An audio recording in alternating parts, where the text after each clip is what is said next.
नमस्कार. माइंडस्टिक्स फाउंडेशन ट्रस्टच्या या विशेष सादरीकरणात आपलं मनापासून स्वागत आहे. वीज आपल्या सगळ्यांच्या आयुष्यात विजेशिवाय अक्षरशः पानही हलत नाही. पण आपण कधी असा विचार केला आहे का की जी गोष्ट आपल्याला डोळ्यांना दिसतच नाही तिला आपण मोजतो कसं? तर आज आपण याच रहस्याचा उलगडा करणार आहोत. काही जुन्या पण अत्यंत महत्त्वाच्या उपकरणांच्या जगात एक छोटीशी सफर करून. हो, हाच तर खरा प्रश्न आहे, बरोबर ना? की एका अदृश्य शक्तीचं मोजमाप करायचं तरी कसं? तर याचं उत्तर आहे ना, आता या ॲनालॉग मीटर्सच्या भन्नाट रचनेमध्ये दडलेलं आहे. चला तर मग बघूया तरी ही उपकरणं काम कशी करतात. चला तर मग सुरुवात करूया आपल्या यादीतल्या पहिल्या आणि सगळ्यात अचूक उपकरणापासून, परमनंट मॅग्नेट मूव्हिंग कॉईल किंवा सोप्या भाषेत PMMC. हे उपकरण त्याच्या अचूकतेसाठी म्हणजे एकदम प्रिसिजनसाठी ओळखलं जातं. हे बघा, याच्या आत काय दडलंय ते. एक खूप शक्तिशाली परमनंट मॅग्नेट म्हणजे कायमस्वरूपी चुंबक आणि त्याच्या चुंबकीय क्षेत्रात एक नरम लोखंडाच्या गाभ्यावर गुंडाळलेली हलकी कॉईल. ही दिसायला अगदी साधी रचना वाटते, पण ह्याच रचनेत याच्या अचूकतेचं सगळं रहस्य आहे. तर मग ही जादू होते तरी कशी?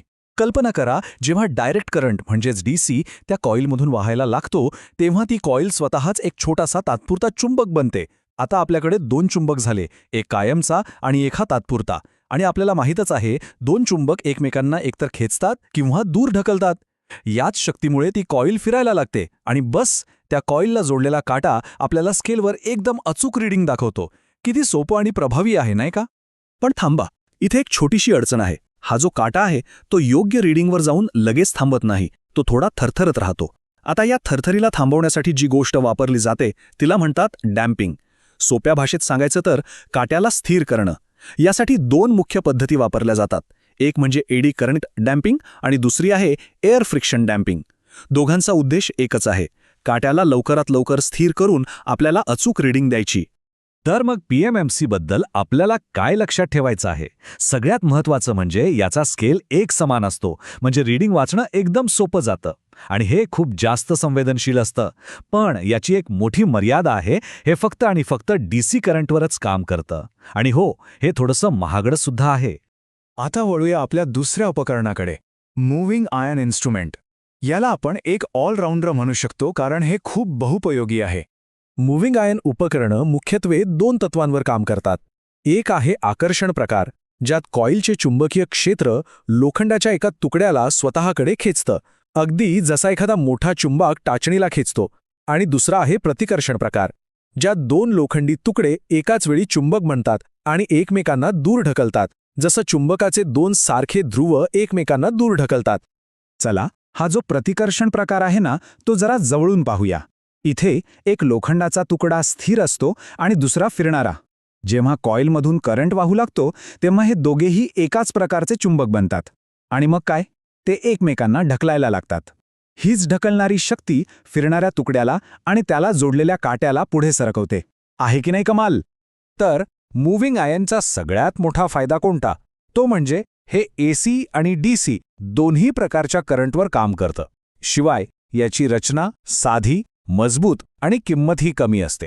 पण हो, याच्या काही मर्यादाही आहेत. याचा स्केल एकसारखा नसतो, म्हणजे सुरुवातीला रीडिंग थोडी जवळजवळ असते आणि हे PMMC इतकं अचूक नसतं. एकंदरीत रोजच्या वापरासाठी एक टिकाऊ आणि कामाचं उपकरण.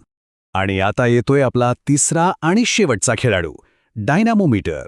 हा पॉवर मोजण्याच्या कामातला खरा स्पेशलिस्ट आहे. डायनामोमीटरची रचना जरा हटके आहे.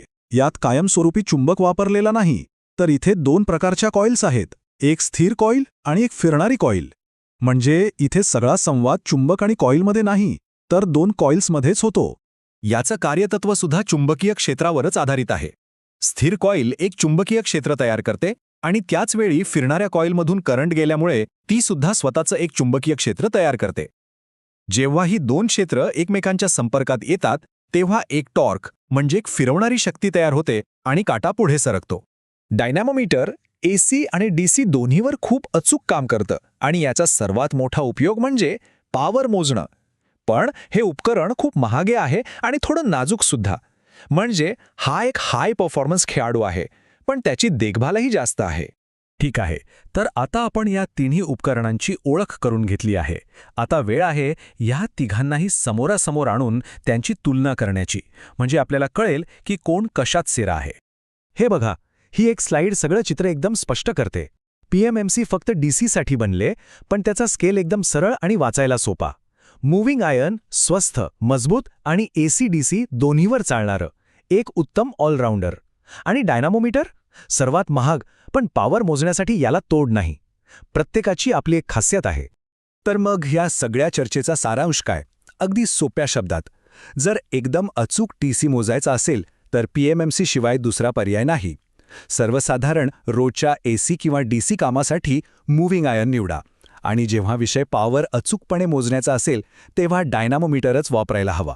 आणि जाता जाता एक शेवटचा विचार. आजच्या या डिजिटल युगात जिथे आपल्या आजूबाजूला सगळीकडे डिजिटल मीटर्स आहेत, तिथे ह्या पारंपरिक ॲनालॉग उपकरणांचं आणि त्यांच्या कार्यप्रणालीचं ज्ञान असल्याचं महत्त्व तरी काय? यावर नक्कीच विचार करण्यासारखं आहे. आजच्यासाठी इतकंच. धन्यवाद.